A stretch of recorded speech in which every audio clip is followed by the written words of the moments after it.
Kia West says after the school bus picked up her daughter Sierra and headed for Patterson's Arts and Science Charter School, she expected smooth sailing for the second grader. Then she got a call from the principal.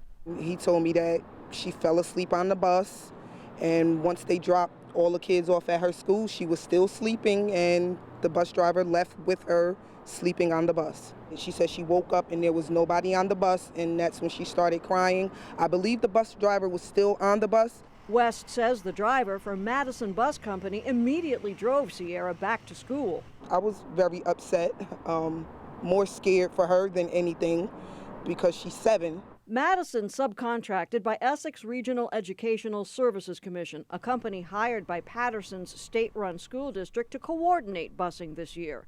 The driver didn't realize the child was in back. The commission discharged both the driver and the aide, says spokesman John Watson, but West says the damage is done. She did not want to take the bus to school this morning, so I had to take her myself.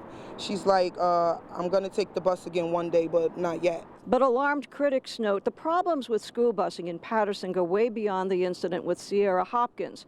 Hundreds of special education students weren't even on the bus company's list. When school started, the buses passed them by.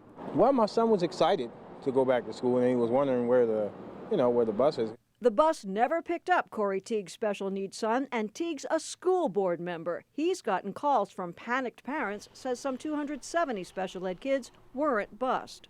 And the children weren't picked up, so something went wrong. And that's why I said, as a board member, I'm going to be asking a lot more questions about it, more inquiries, because something went wrong. We're getting phone calls off the hook about the transportation. Child psychologist Luisa Alcala Van Ness claims it's because the district never finalized special paperwork called IEPs, individualized education plans, for a couple hundred kids last year. So the bus company never got a list of kids to pick up.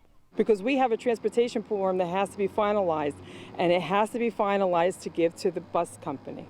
And if you didn't finalize it, you're not going to get that paper.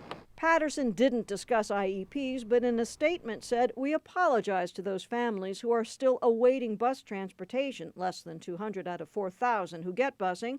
She said the district and bus company are working closely together to ensure all remaining bus route issues are resolved. The district will be conducting a comprehensive review to determine the root cause of these issues.